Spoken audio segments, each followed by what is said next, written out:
me de akpena mawu ɖe biabia nyui yata elabena gbã mawu wɔ dziƒo kple anyigba eye eya gbɔ ye dzɔgbenyui ƒe dzɔgbevɔ̃wo katã tsona abe aleke Biblia gblɔ na mi le Lamentation alo konyifafa ƒe agbalẽ yɛɖi alo konyifafa wotatɔ̃ kpɔkpɔ blaeve-vɔ-8 me nene blatɔ̃-vɔ-8 me nene ebe ya gbɔ ye mawu gbɔ ye dzɔgbenyui gake dzɔgbevɔ̃wo katã wotsona na me ta minya bena ne nu nyui ɖe la va nye ame ɖewo minya be mawu gbɔ wotsona eye ne nu vɔ̃ ɖe wòata va tã nutona le mawu ƒe ŋugbodome o edzɔna le mawu ƒe ŋkume ye nyateƒe nya be nyia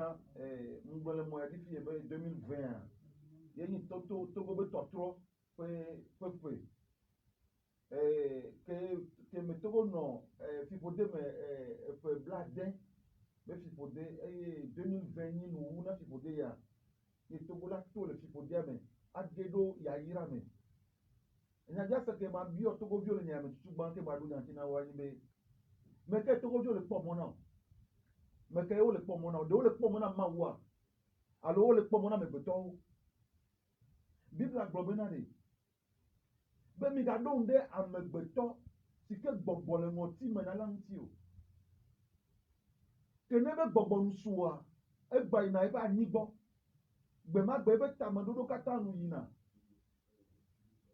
Biblia be Yehowa woayra ame ke le ŋu ɖom ɖe Yehowa eƒe xɔnametɔ ŋuti elabe ame ƒe nuɖoɖeŋua nye Yehowa eye wɔ dzi eye wɔ anyigba ye wɔ atsiaƒu kple nu siwo le me eye tsona na ame siwo wote ɖe anyi Yehowa tsona na wo ye tsona na ame siwo te ɖe anyi eye wònana bolo adɔmitɔwo Biblia gblɔ bena Yehowa ɖena gatɔwo le egaxɔ me na ame ɖe aɖe ame le gamea Mawu ɖena me menye amegbetɔe ɖena me o Togoviwoa zi geɖea wogblɔna be wole mekpɔm na Mawu me Mawu kpɔna mɔ na o wole mekpɔm na amegbetɔwo eye woɖoa ŋu ɖe amegbetɔwo ŋuti yi ke mate ŋu aɖe wo la ŋuti ta nu ke ma gblɔ egbea ke me va mɔ ya dzia na edunyagblɔlawo katã kple Togoviwo katã ke le to dzi gaƒoƒo ya mea enye bena ne ŋɖe le dzɔ le du ɖe me nye nu aɖewo kɔgbɔa ɖe Mawu ye woyɔna ne ŋɖe le dzɔ le du ɖe me ye nu aɖewo ekɔgbɔ na me abe ke Israelviwo zɔ mɔ eke wodzo le aʋaƒoa nu alo ƒodia nua ke wole yia wozɔ mɔ keke me tɔ ŋkpɔsi o yewo va ɖo teƒe ɖe va kpɔsi ɖe vɔa esi ale ve woyɔ be Mara ke woɖo fu nua wonu sia ŋute mi o gbɔ fi ke nu aɖewo kɔgbɔ na wo nu ke Mose wɔ yi be Mose doli eye be yɔ Yehowa be Yehowa ɖe mi eke Mawu eɖe Israelviwo efia atia ɖe Mose be wòada ɖe tsia me eye Mose da asi ɖe tsia me tsia ɖo ti vivi eye wonu afi ma ye ŋutsu aɖe dzi ga le bena na xɔe seko nuwo kem le bɔbɔe ne xɔe seko na xɔe seko nuwo kem le bɔbɔe ne xɔe seko xɔsemea enu kpata le bɔbɔe Yehowa Rafa ebe dese na wo bena ne mi ɖo ŋu ɖe Yehowa nyamaƒe Mawu la ŋuti pɛpɛpɛ eye miwɔ nu siwo dze ŋu la ekema nyemahe Egipte dɔvɔ̃ siwo minya la ava mia dzi o elabena nye Yehowa enye miaƒe dɔyɔla Yehowa Rafa eya ta nenye bena enane le dzɔ le du ɖe me nu aɖo kɔgbɔa wodona li eye woyɔna Mawu be Mawu ne ɖe mi Togoa nu ke le dzɔ le Togoa Togoviwoa kuɖo ŋku ɖe Mawu ŋuti o le amegbetɔwo ŋuti ɖo ŋku ɖoe wokplɔ politisiyɔwo ɖoe Togo politika alakpa kpɔ dze dada ewu politika le Togo ye mía kpata minya be nene bele wa miafɔ gbe sia gbe akplɔ alakpa ɖoa Biblia be mɔfiala ŋku agbatɔ na ŋku gbagbatɔ ne ŋku agbatɔ le kplɔ ŋku agbatɔa woame eve kpata wova dze dome ne Biblia gblɔ ma wa pastor la gbɔ vi fi be Togoviwo le do dziɖo ma ŋuti wodona gbe ɖa ŋutɔe pastor dona gbe ɖa wotina nu dɔna be edua ne ba trɔe le wola gbawɔe ɖo leke wola ɖe dzidodo ma ŋuti aɖo gbofio ɖo Mawu nyanya ele vo na tɔtsi nu ame eve wa vovoto le me ameke la don de ma unti egbe no le gbon ma wo be ma la de Togo viwa ame gbogbo to o rejeter ne be mu le logique de pe me be ma la de yo be yo nya na yo nya intellectuel kan le Togo be ma wo la de yo be yo nya gba ne yo stratégie o le yo si stratégie o de nya ko kaka stratégie depuis 90 92 ans stratégie ko le agba nya lo sia ne de nya ko ma wo edo stratégie o ne ma wo be ade tukode ya gbekegbe fio ma wo be ijade fi akab la sipeji ya de la sipeji ya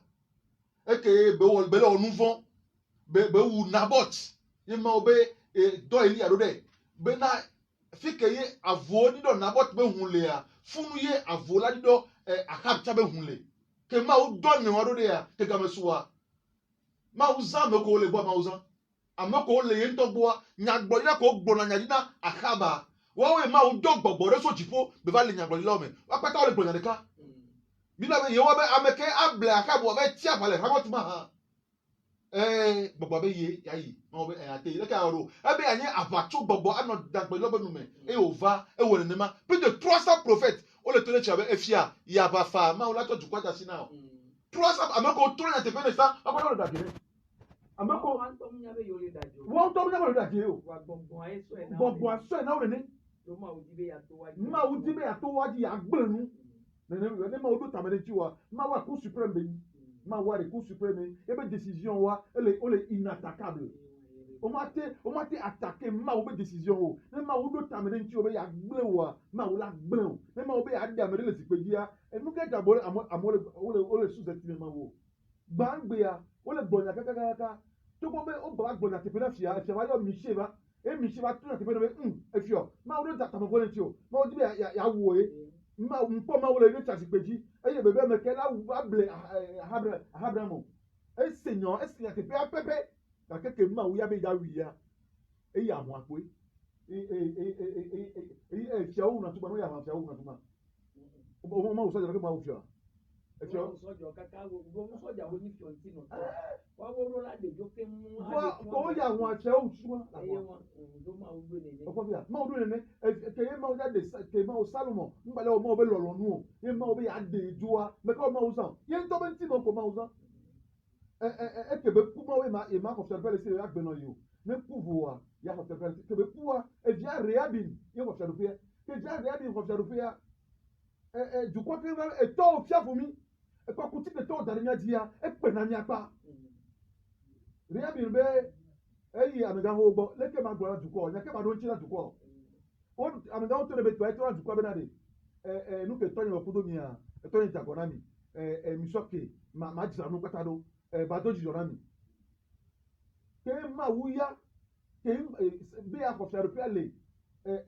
salmo si dadi do aƒea si ya xɔ akpamewo le wa si ya gake me ye efia be xɔlɔ salmo be xɔlɔ ke nyi Jeroboam edogo so Yerusalem yina nagbele Ahia edogo le mɔdzi Ahia do awu ge bla ya tebe kpekpe be ne va esu edi ba awu gea ema awu gea me ne teƒe ame wo eve ete ebe ne elu akpamewo tebe elu akpamewo wa ma wo to ɖe be Jeroboam ale yewo agblɔ esi ma du fiaɖoƒea ba kpe amewo eto ba kpe amewo le Salomo ba lɔme ema to da alɔme na o ke ma wo do ta be ya xɔ fiaɖoƒe le Salomo be via sia eyi ɖo ehatsi gbɔ ɖeka kpe gbɔ be amegawo to la ma to le dukɔa bena etɔ yi dagbale wadi kpoto lɔ gake ele nya so nya ɖeka kpe wo ɖo ŋtsi ɖe fiɔ be efiɔ to na wo bena de etɔ wo ƒo wo kple atam gake wo ya asɔ dzi le gbe aƒo wo gbenɔ nene be yi ya asɔ dzi le gbe aƒo wo gba no gba do aɖaŋu wa nɔ tsã ɖe ne wo nya na nu ati be gbenɔ na mo wa vɔ ke ma wo ɖo be ma wo ɖoe ma wo le to ɖeka kpe wɔn dzi yi wo le gbɔnya wa ne ya exɔe kebe dukɔa o etɔ ye ƒomi kple atame bɔ nyia dziɖegbe ma sɔ ƒomi ƒome dukɔ kple bi dzia yewo kplɔ Jeroboam yewo va ɖo efiɔ ɖo Israel tɔ dɔka ne mawu be yeaɖi ame ɖe yewo eti wova yi baba oyira Yesu yira dɔka ne mawu ya be yeawɔ nua amewo gblɔ be leke mawu da wɔ ɖo ma Maria ta de na wa be aƒetɔ leke da wɔ ɖo ke nye nya ŋusu leke ba wɔ ɖo ye ma fɔ fu ke nya ŋusu Zaharia kebeyi Bosagbele Kokofe ya ni Gabriel be gbo na amega ochi so da ko na ga ta kun to gbe bo so le fofu Elizabeth e fofu aji bi oyo be ko be Yohanes e ke ba wa ba no e ke mo ko se ta ba ka bo ko ma gbe akebe to le Bosa pe me ni ma pura mpo iba de tu le ko ka de ko ji ya parce que e bia ma o se be da le ke be ya wo ma wu ni so patato le ma o be ya onde ya nu ke joy a me go to la no so de ti me ma wo ma o be ya de Togo le 2020 ma o be ya 2020 pa wo nu ade o e n gbole fi e be na ma ko e mo ya to de Togo ni mu le mu le fi e be na Yehowa mu je lu la prophétie ici be ma o be na de ni a te fam la comme le Togo yen ti avec la va ma toi comme la va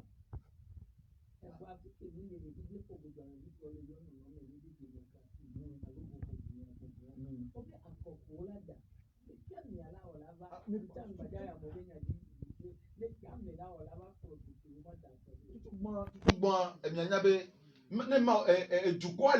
prouvilles, Afrique, pas les prouvilles, mais les élections, élections, les presse Africa, élections, à nous quoi, nous n'aimons. Il y a des élections. Et nous, il y a Occident, et les élections de l'Afrique, sont les Afrique à tort de tout. Et à mettre Georgina en toi, nous l'avons dit. Nous, nous, les secondes, nous, nous, quoi, nous, nous, nous, nous, à Komato, bon, Togoare, et Jure Benyade, à mon pôle, c'est moi, comme et nous, que Mauda, le Togoare. Togo, il Jure, que Maouchan, Togo, Bejoua. Après Israël, Maouchan, Togo. Nkaibe amole gonya avo amole CCB e dropu nyane ma ulon Togo joa e be tien be wa yo e be nko ma o be nko le Togo bani maji e Togo amole ba pale ko subo na ya wona ba pele Togo bani maji e Togo la ni juke jaira le ganya ngome ale bebe voa si po debe faire fait que le Togo non depuis souvent temps mu ye ja Togo adere ya ira ya me donc ye ma u ye mu to na ma u do fa o fa ya e ti ko ma u do ba ya e do to na ko ni na ko lo do to ya do Davida na ko ile Samuel to ko family wa mi guya me e na ile Isai ba pe me e na ko de ka pere le Isai do me samine e la ba me ko beji ma u ya nda na ko ra no ma u ya nya ko to beji enya me vondi ma u ya nya me vondi o de fo e gbe me da ko ra me ko mi nya gbe ore mi da ko ra me ko mi nya ore ko mi ya Judas bro oh le gbogbo ami abe idawelo but zigbede no va enu ko gbogbo idawo mu ti wa ni jan parce que be mi da ko na ma enya ko je be ma gbora mi e ba to jijo na mi ma gbora mi but ma wi ya enya amegbe to be jime enti ma wu da na ko ma wu chana mi enti ga ke be church wa je go me be da you are da ko na me ko church o gba ma wu mu da na ko ma wu ya je se be jiye Ekwabia, ye ma uchana me, eni apostolo ko obi Yesu chan, o mta kona o yo, enso yiwa boye we chan o de karika, parce ma we anya o be jime, enya me goto be ji. Ala me goto be ji ni ngbe gbe u ne pepe, ma o de ke juna ji o me, be duna iku me kona, yenti ma we ya mu dara kona me, ma we ya chana me. Donc eya ni nukuru be nya, ye le gbo fi be na, amese na gbo be ke ma o da we ma. Leke mo da wo ke wa he ma. We gbede prophétie à l'étau, prophétie l'étau, Togo l'étau, prophète on le va, on le voir. Togo yo pour moi, prophétie am le poe me va voir, et na eti de la mo pour le voir le kebi le jobi. Ne ma wala do we do. Ah o de ma wuwa. Ma o be mo mu nya me to be mo. Bi la leke be ma yo wa be leke be susu kobo, jibo kobo to anigba gbo, ne ne ma be susu kobo to nya be susu ogbo. Enu anti emi ato leko problema Israel jo mde ko Yesu ji se ba si je parce le ko be Yesu lava Yesu ngba de ni o e ba to no ndeji wa jire le wa gba mi dake on mi si ya bi wa jire le wa gba mi e ko bia bi la be ameka ye ko nya si o gbo na mi la ji se o ameka nti ma o fa lo de do picture do o be ji aba ti lo fe ne le be nku me e ke pe de to ani ba pupu me no me pe de ka de me le si ba mo na pe wa juro Obia, Yesu a fait que Jésus de quand je comme le sio. Non, mais comme le sio que la jura me o. Un tu payes hein, mais si tu donnes là o ye, o ben gudu le bo da ota. Obia ta, si te ba una so mais si atua, pour moi et na ba o mu se mu agbo me o. enu anti Togo a nso enu ya pastor de ba kwa so chevie ebe le Togo la ka pour ça ka we ve de Togo ta imlani kwa ke imlani kwa vo il porte les deux mains il le monde dit so mo le kwa ya kwa Togo be kata o ta Togo kwa diva nkumuna yi ke Togo agba nkumuna yi a kwa sare be kwa nyom deba no no afọ fu atiji lobo to anyona pe to yin ko dodo afia me no no do afia me pe ebo no ke do ya lo afia me no ke no fu ya no fu no lobo ya no ke be ja afia me kwa ke le buta ma kwa e pa me ko ni papa ko ba ibo e ba to na be no na muta se ya le go ka se dai no na me ka se yo e ja me suwa ti to ko yi ya ni ba kwa yi kwa no no abobo no no le si la fait ya divi non la laisse la viame et le pas ça va quoi il va le goyanam pas ça mini avant mais tu dis et va le goyanam be nous que joyer non nous avec le le dit diale nous que non nous que ya di togo ya mba donc ta ko di la file le crème ben donc ta ko di la file le di togo ya le donc ta ko di et we avec le vaio ma où on avait nous wa a me to ba que c'est comme a me to ba que c'est mo be mo comme et nous que bon dans le togo et moi pas et moi non to et moi pas yinti ade mle gbona Togo vile pega popo ya me amego ke le toji ya be ni be ma wo be atro ndi ade o mba ke di ma wo amere be ma ke di ma wo enu ke be duwa e wone enu ke be gboro e vanemi ya sankeri ye ti tere Israel nti e be don e be dollar do da be na ne do vlo e fia iskia e ba do vlo bébé que tu le donnes pour moi bébé be fia sani bara ya gba Jerusalem ke e fia kia e fabi e von e yo touch comment e yo fabi na mawu e mawu don na gola ide ya roda bébé ga von na sio sanke riba gbona obona ya ko Jerusalem ya gba Jerusalem e na nya be na menye wo yo doblo enye yo doblo tada si ko e cho ndika nya de e cho ade mana wa senya von ade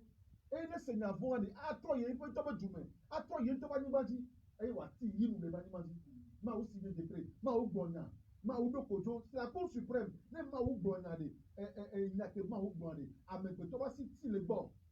le temps de Dieu est un adversaire que nulle personne amere pe ma te combattre ma o betan yi mettre lo dans le ma o doa o te to zorota o te do tout le pepe o te do chat de pepe o te do avion de chasse le pepe ne game o game do na wa do yi mo be game ya e wa pa o le siade e ni mo be game e ke ye ezanduwa enya ke mo o gboro dollar de kadi niba e wu soja apo gata for niba e ke ye e fi afo matin ya soja o ke kulo e fi on e ti na bon ke bo ti na bon e jo ye be jume e be je ko be fo ju ogbo be du ka jo bi gbem dare o e via ma be lati yiru le be jume e via soulier so yi to gbo domene e be lui e be dine e via nto be wa iza ma o be nya ke be glo e via be iza so we ne ma o be ya wo mbi ya ma o do mo e de pepe ke ba so we ne ma o be ya di amede ya ma o la di ame ya mu ka me ke le lo yo mu nya me ke le gbe yo enti e je be to go du kwa bi bo no si ka wo po e be na ni ne ye o wa e gburu ya mi kareji na me gbe to e gburu ya ni na me gbe to gbo fi be na de wo dare de fi ya o mi anya o gbe ni te fe ya wa te ni go si budo afeto ofa ate ni go si afeto ofa ate ni go si abu santa pe ni jofa abu santa pe ni jofa bo ne ma we gburu ya de eli yo via o eli be vi yo mi ba e vi yen e ve o tu ni ve o mi ba e to na o be na amegbeto do nyakpa amegbeto wa efia o ebondrola okpona me okpona me gbona va agbete mi lenu a mi le do nyakpa do banwu me kela ko le ba sino kaka de po me fe ku ti me ma ne ma wuya ma o be do jogbo ni won ti ma o gbene egbene Samuel me gbena o be me do jogbo ni won ti e li pe fi o ku nkekere kaji le fi o ni ko bele wole ba ku me enu mu je ma wu donc ne ma o be ya de fiaro pelejo ya so fiaro pele buvare ma wa musele si ba ma dimena a de mona ma message de ma usonam le 15 ya le 15 mi avai je suis en communication avec le ciel. Et nous que me lève maintenant, alors nous que me lève maintenant, du coup, ça, du coup, avec la politique, on sait, du coup, à bon na douane, et na bon douane, ça fait na à guanti. Ça fait na guanti. Ma bien politicien, on se dit, ben, c'est que tout le monde ça fait les mains. C'est que tout le monde ça fait les mains. On y a. Et na on les paye, me démarre de oya. Nous comme nous sommes Togontia, Togo ben yantiare, ma ameko le taux de séfiare. On se paga ben yare, Togo ben yare, niento are 2015 yare. Ma ouve nous nye, mou ma ouve nkume agbangba Togo ben yanti. Ma ou koko mbaye ben nkume agbangba, mou notere ma ben nkume. Apoto yosu notere mbo dominam. Mou dekore ba kome. Nye ma ou pour nam so Togo ti agbangba muni nou ya yo. Awo. Nye mbale gbondro na Togo vi yobe ma ou dato Togo. Alo le kele. Nye munya na watori. Non. Non, ma ou pour agbangba. Mo se to le kakonya na ke ma ogone. Mo se ito ti le ma ogone. Mo se konya na ke ma ogone. Mo yima ogbo agbangba e. Togo sa konya ni debele. Togo sa flia. Dipo velia be kwele. Enye be kwele dipo velia. Dipo velia be na ke mele gloa. Frama son to ameko wo yi. Les femmes sont niveau koko wa kwele na ke mele gloa. Dipo velia yenye Afrika bosa be tro kudo rêve du ciel be tro le. Furu Togo sa flia le won. Furu sa fe be chi won. Àwọn abeni muso do ko yen savoye. O so dasiye. Fi o so dasile. Fi o vosaole. Fi o do gbe ole. Yo so salave daru funu e. Ameko o te mati yo menko ore. Munyawo. Aka woli ke beta me ko ya amero haboboro wo nwa. So to gwa dasi. Mo woli ke ka gbe Togo ore. So to go dasi na blo ore. Mo woli ke ka so to go dasi na blo ore. Nya o mi nya o mate gbon ore. Togo sa flia e be ti jipo velie. Àwọn emu e ni me ko sa fele funu e. Ina ke mle gboro ila be na jojo me mate se gbogbo nya o go me. Bon bien, l'homme animal ne peut pas comprendre les choses de l'esprit. Àwọn emu e ma il y a peut-être se mobiliser en jouer, en Michel pour ton o pe nti emi wo àwọn le funu emu wo clear.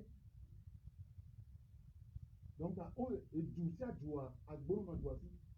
Ina gboro do sa finu na dua mi. Même une ça fait au jour, ça fait le matin ou un bon. Matin, il veut dire, non, payer à mer, et il 2020, et il Togo peut être payer. Ma de comment il a créé extrait un message du 15/04/2020. Moi, le bonhomme, elle est française, mais mon nom, je vous conduis, toi et ton peuple, tout doucement vers l'accomplissement de la prophétie, car elle est à son terme. Je suis le Dieu Tout-Puissant. Je suis celui qui sue, le maître de tous les royaumes de la terre. Je détruis, je brise les royaumes et je les reconstruis. J'amène un nouveau changement au Togo qui s'y opposera. Je suis le maître des temps et des circonstances. Mon heure a sonné pour ce changement. Vous ne verrez pas les nuages, ni le vent, ni la pluie, mais la vallée se remplira d'eau. C'est ma promesse pour vous en 2020. Car le projet que j'ai formé sur vous en cette année est un projet de paix et de bonheur. Le Togo est à son déclin. Il faut un changement. Mon peuple, soyez rassurés, car l'espérance ne trompe jamais. Heureux les affamés, car ils seront rassasiés. Heureux ceux qui ont peur du lendemain, car leur avenir est garanti par le Créateur du ciel et de la terre. Donc,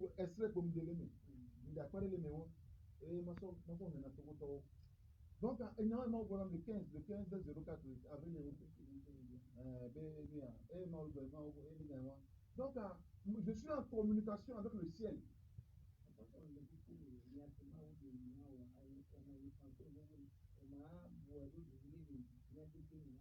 aha ele gbɔn bena be nye amesiamina mele ewo kple wo dukɔa kplɔm ble wo ɖo ta ɖe nyagbɔɖia ƒe enuwu elabena nyagbɔɖia egame su nɛ be wòava me enye nye mawu ŋusẽwo katã ŋutɔ enye nye aƒetɔ ɖe efiaɖuƒewo katã nu megbana fiaɖuƒewo eye metuna bubu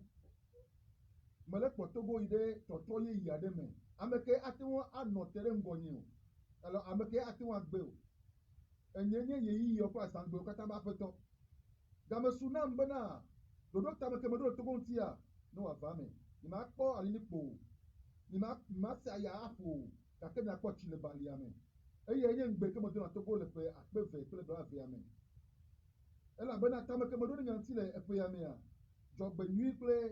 amenuveveƒe ƒe tame meɖo togoa ele eƒe gbegblẽ ƒe game deklẽ fiaɖuƒe ɖe kpekpe ɖona deklẽ ele ebe deklẽ ele ebe nuwuwu ele be tɔtrɔ yeyi na va dukɔ dzideƒo ɖe nɔ mia si edzi nɔ mia ƒo elabena mɔkpɔkpɔ menena ŋukpena ame o woayra ame siwo adɔ le wum la elabena woaɖi ƒo woayra ame siwo le vɔvɔm na woƒe tsɔme elabena miaƒe tsɔmea ele dziƒo kple anyigba wòle ebe asi me eya nye nya gbedasi ke mawu tsɔ nam le nyitsɔma va yia ta enya ke mawu gblɔ la va me o.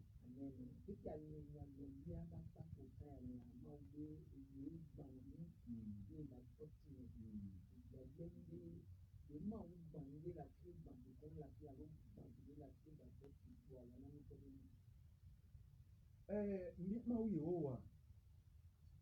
abe ke ƒoƒo le nenea gbegbe mawu dɔ Israel bena le woƒe nu vɔ wɔ ta ɖo ɖa efiƒode me alo kuvi nye me le Babylon ƒe anyigba dzia le efia Nebukadnezar tea egado ŋugbe na wo bena yava ɖe wo eye ke game le susu be wòava ɖe woa ye Daniel nɔ gbe dom ɖa Biblia bena Yehowa be le miawo ta medo ame vɔ̃ɖiwo ɖo ɖa Babylon ƒe anyigba dzi bevia eye le yeba yi tututua yeba si va nɔ ɖe egli ŋuti le Bethesda ƒe xɔ me be teke mene woda wo kɔ mekpena egbewo ma wo fiaɖuƒea wona Persia kple Mediatɔwo le zã ma me kea mawu gbã Nebukadnezar ƒe fiaɖuƒea ezã ma me ke ekpɔbia ne mawu ɖe fiaɖuƒe ɖe mawu wuli ɖe fiaɖuƒe ɖe mawu wuli ɖe nyake mawu gblɔ la va me fia Yoram etoa ye nye Josaphat etoa ɖe enye fia nyui aɖe gake ke Yoram va ɖu fia ɖe Yorama egblɔ be ne ya ɖu fia ɖe ame nyuiwo ne ƒoxlã o ne mawu tsɔ fiaɖuƒe na wa ɖe kpɔkpɔ be ɖe ame nyuiwo ne ƒoxlã o megakpɔ be vɔ̃ɖiwo kɔ ɖe ɖokuiwo gbɔ Yorama eva yi ɖe Ahab vi etɔ ye fia nyui aɖe gake yia eva yi ɖe Ahab Jezabel be vi ye wòva yi ɖe Elisha nyɔnuvi Jezabel ta dzi viwa ɖea Jezabel adzi viwa ɖea eva yi ɖe Jezabel be vi eye Yorama etɔ be vi ke woli nye via me nyiwa Yoram Jezabel vi ɖo nu nɛ eye wòtsɔ yi eve wu tɔ be viwo katã eye mawu do dɔmedzoe be le yebe dɔla David ta yema tsrɔ̃ Josaphat ƒe aƒea o yema gba David ƒe aƒea o gake ya drɔ ʋɔnu Yoram ɖe nu ke wòwɔa ta afi ma mawu dɔ Elia ŋlɔ agbalẽ ɖe be Yoram nu ka ɖe bu be ele wɔ nu ka bu be ele wɔ etɔwo ezɔ le David ƒe ʋe me gake wò ya ezɔ le Israel fia vɔ̃ɖiwo ƒe ʋe me ewutɔ be vi ko nyo wua ɖe wuwo ale Yehowa gblɔ esi kesinɔnu kewo katã le asi wòa mana woalɔ katã le gbɔ ŋkeke ɖeka dzi eye wò ŋutɔ adze dɔ ɖe wo dɔkavi ŋuti eye anye wo dɔkaviwo katã hafi aku eye le ŋkeke aɖewo megbea mawu gbã be fiaɖuƒea Arabiatɔwo va Moabtɔwo va wova lɔ ebe kesinɔnu katã dzo wova lɔ viawo wokplɔ viawo katã dzo wokplɔ srɔ̃wo katã dzo eye evia dɔm le akpe kpɔtɔ nɛ eye le ŋkeke aɖewo megbea elé dɔ ɖe eƒe dɔkavi ŋuti eye wònye eƒe dɔkaviwo katã eɖe wo le gaze me hafi ku ese veve hafi ku elabena mawu trɔ ʋɔnui ta nu ka ta mawu trɔ ʋɔnui ɖo enu ke me ƒã ŋuti enu ke me ƒã eye la ne Biblia bena mawu menena woɖo ahehe ɖe ta o mawu menena woɖo ahehe ɖe ta o enu sika me parala mi ga na wa fumio ma o me na do na reta nu sika me parala e ya ke wa nye ameke panu le ebe nti la me ya ela nye gbegble la tu ebe nti la me aka ameke panu le gbogbo me ya ele anye agbemavo acho gbogbo me e ya ta mi ga gbojo le nu ni o me o ela bada ni mi gbojo le nu ni o mo la mi anu enu le to pasan gbelaji ta esime asim popo gale nyasila minani awo nuni ta enu ka me fana ipo amenena ta togo dukua alo togo viwa o panu gbegbe osugbo nti ma odo ta me bena ya tro fiadope ya tro e ma unto odo ta me ma we nwuru e ma wa sie nwuru e ma tro nu ke ma ogbun a ma tro me se be se nu ke ma wo ya nwuru a ye wo angbun a ma tro gbedegbedo amegbe to ma te trio gbogbo de ke ma te trio jiponya nfia gbefu wa telefonu a te trio abosam gbinya gbefu mi one ma te trio nu ke ma ogbun a wo de pe ma te trio na ibe amegbe to ya ati be negotiate ko abosam fa la pe ntio na amegbe te gbun ya be ila amegbe to do nu a ati be negotiate ko abosam fa la pe ntio vone ma we gbun ya gbogbo de pe ma te trio nu se le pe mu le o pastor enyako gbono asenko kanso yoram be nyanti fia ne be ameliji be ya hlen le won ko kwa mia ne ye fi oba gbanle tutu gbonto ami itawi vovi ne be itawi vovi ami po ne hlen kaka soba yi voto pito po era po Joseph David yorama benti nya ole funu to apo eva ye be te fi oba gbanle tutu gbon un roi chapitre 22 na gbe so fun we ka so 23 24 kwa mi la ponti nya pata le fun nya so do pe dibe ma wa ne le wo ne do pastor le ku nya dina mja pera ma mja pe no ka mja pe na ma oda gbo ta be na onya bibla e do jina nto eta mji ma do pe ya nya dina to go bi de share de gbe ya be na wa se go be na ye wo wa metro now politicien wo to go be na kaka chikona wo enu chikona wo won to tanya mu chikona yo mji ma to no ko ta won to ba ma wo ma wo la de Togo oba strategie o ma te ona nde pe Togo o le wo nu an de wan to wa be lono nu me o mu le we do ma wo be lono nu o mu le wo de ma wo be lono nu parce que ma o ma te to me de ko dura ho ya me la cha ho o ba via ni so le ko de me a enu ya ne mblo ya ne kwa ve cha ne so kem mo se ne pojuro ne mblo ne kwa ve cha ne so kem ebe ma wo do gbogbo ba me chame be la du fioa be ya to aduji ya gbogbo be Togo le fi ya ma wo gbona nya be na mama wo gbagbo ya na wa bia ino se o mama wa to ya na wa ave bia no se o mama wa ponu te pe didi ye ji no wa ngbo le fi be na de o be Togo de nya te mama la komo amere ko ma te akole Togo aduji la komo le Togo fi o ma we gbron ye wo wa gbron obe ma ube yo ne yako ma u do me de ko me ya han ko ba di ba gen ko gbege ma u do Mose ade ma u do Mose be na ne de 600 et quelques mille personnes le Égypte que ma u do ade ma u ta mo ne le ke ba o ka du ji ade ma u gbe ke be yi ade e du ji gbo be e ko gbo be mo yi tutu mo be tutu ore ele yi le gbo wa ne o ndi ya wa ton wona pe ji you want sa kaka ke ma wa ko wa be nko gbe ji ya wa e gbo ko wa no gbo ma un to gbo be na na fi o be ji me sena bene ya tende be ganyenye logo ela teno mo wa chanji fajuro povia donc ma wu ke be do ameduda o du ji o gbo fe be ma wu ko wa ku ji du ya ma ke ma wu don enu ya duda Gédéon ma wu pele Ofra ma do la pele Ofra be Gédéon nye yo wa nto le do be chitele un se ya me kale to ne nye chitele un se ya me na de Israel cho media to ba si me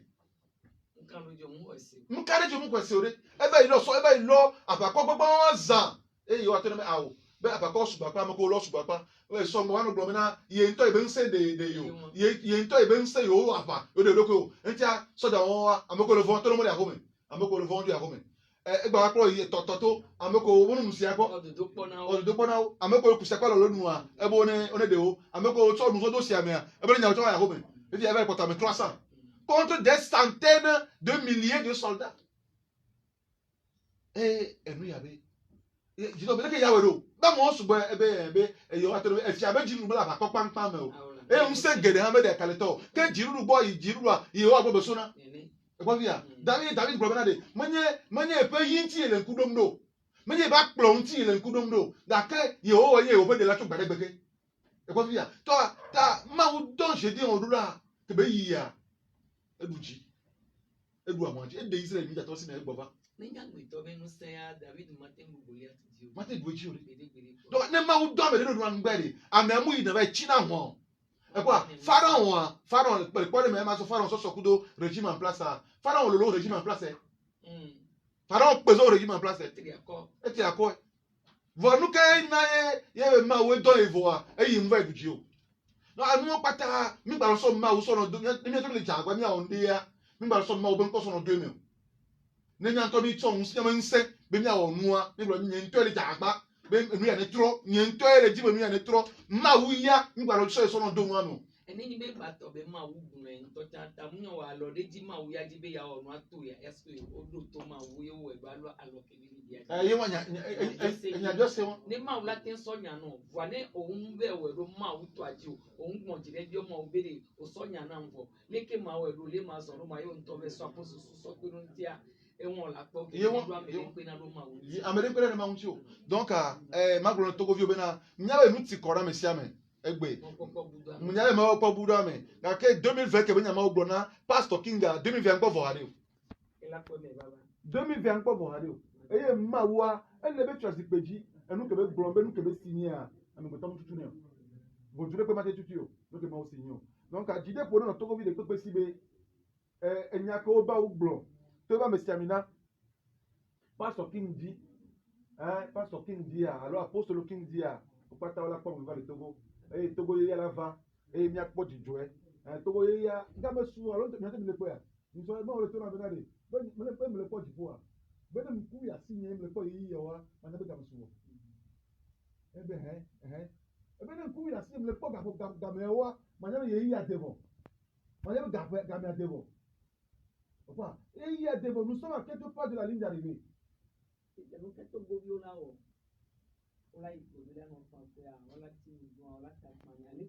Tata tse enu keba bro togo vi o nya medo o no ya pro ko pe ni so ni a emu lo data emu ani do bela ka for 17 emu ani ya mo po mi a président de la Lomé eni Afrique avec président de la Lomé emu le bio se benadi nu ke jo oni na opposant historique yo no ba do asikpe ajipo a o do su na vampire achitere jukwa ntia no ble jukwa ma ele to na be king we munyama be jukwa wa o na nde o ko sese na wi o yenti ya yo zana force so na me na jukwa mle to na be na nuke jo nova o jesi jukwa ko be akplo a nuke jo nova de o met na cap do education dina juoma ye be bon le pom e de be jukwa edusia jua do plane no mu rejuo wa o ma pom ko ichon tintia togo viwa no pamblia e bli o lange no pa yia aye o lade no pa soja o lade no mi le pa hena heni emi lange ne mi le pa enu ya amewuwa violence emi lange enu ka me pana ye be nena Galate 6 verset 7 egblon enu ka me pana ye be nena donc togo towa ma de kuna o benade ren ko le ejime na togo viwo do wanu no ti ejuda gbo ho nto de dia won to mal wanu no gbo o fo o le wanu no zu won gbesi agbegbe o ti te de wanu no ti gbesi agbegbe togo viwo wa de ko ti ate wanu no ti kaka gbo ko mo beso fa ma o la we na mi mo la duji na mi enti ale ga me se me le suru benade nya benade yehowa bena tala me do tala be ma vomi e me fam o zahari abagba le wa esi nya fo o do ti kuna mlata ke azola me tro gbava yehowa egble be ma o nyina mi ke nu si o mi awola wa wonye si amesia be ne to na tepena ye pe ravi mi drop onu le mti fa fame le nya pe ablo me mi ga le nya ne o de dome o pa mi ga le nya ne o de dome o eye alapatankaka me ga no vivi nya nu elle avait me le funu sur katan yehowa ibre etade togo viwa de On est tout à fait dans le tout de la Jinto, il y a un blonné. À la pagna. Damesia, tout vu. Oh, on est temps. Au sein de l'émenton. Tout vu de la Jinto. Mon nom. Nous sommes noirs, nous sommes faillis. C'est quoi? Pouvoir qu'il est en place à. Ma ou brobé adoli, ou bolajo, ma ou bré, bolajo. Voilà, tu carabes bien avec Bania. Ma on t'enlève, ma on t'enlève bien, c'est ma on t'enlève. Faut bien regarder. Répondons à la violence par l'amour et par la paix. Parce que nous avons mis violence, on peut violence. Violence, peut pas mieux, on a mis choqué. Nous qui l'avons mis, on a mis soa. Et pas une violence. Voilà, mis so. Nous, tu vas faire de long, soit de violence. Mais à quoi, Bible a dit. Mais nous, quand un peu nous devons.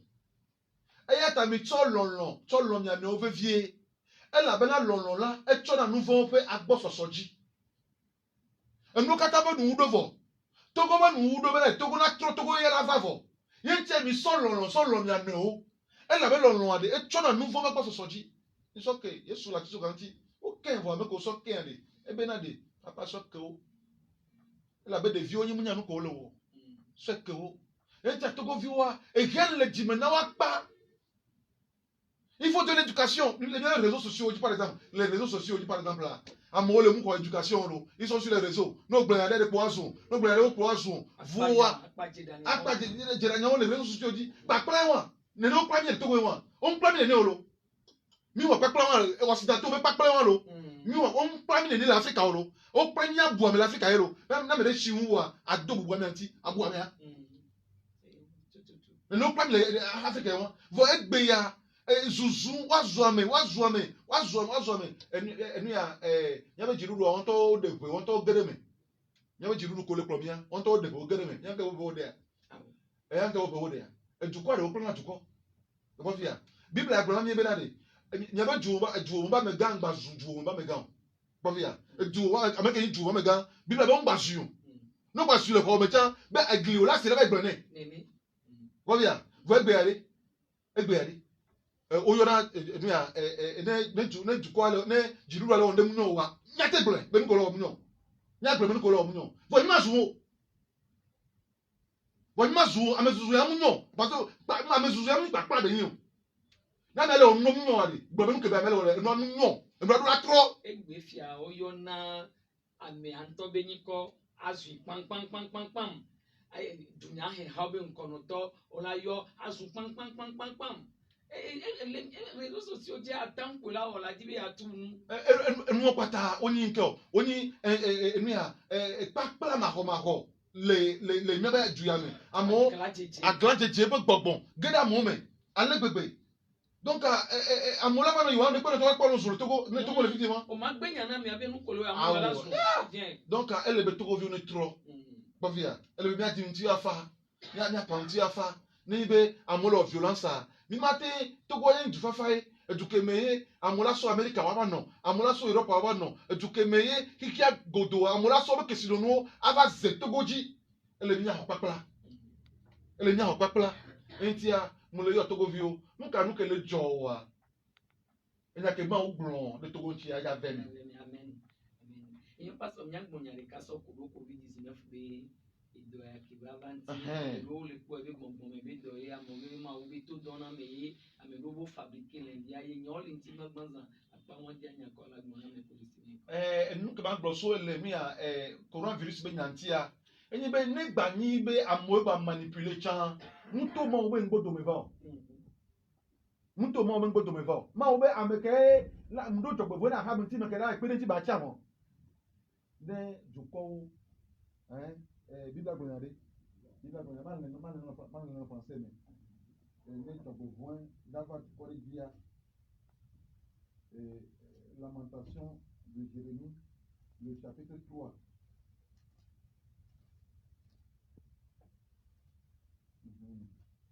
Chapitre 3. Verset 33. Car ce n'est pas volontiers qu'il humilie et qu'il afflige les enfants des hommes. Quand on foule aux pieds tous les captifs du pays, quand on viole la justice humaine à la face du Très-Haut, Quand on fait tort à autrui dans sa cause, le Seigneur ne le voit-il pas?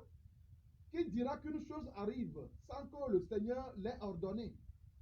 N'est-ce pas de la volonté du Très-Haut que viennent les maux et les biens? N'ayez pas de tort le monde pour l'animal. Ou l'on ne peut plus l'animal. Mais on donne à te besoin de besoin pendant. N'ayez pas les airs, pas les airs. N'ayez pas de Covid-19 bien comme on a. N'ayez pas les airs, pas les tableaux de voix bien. Chapitre 26 à. Ou là pour les versets. Bien maintenant confirmé. Mais on peut se confirmer. Eh bien, verset 20 maintenant. Va mon peuple, entre dans ta chambre et ferme la porte derrière toi. Cache-toi pour quelques instants, jusqu'à ce que la colère soit passée.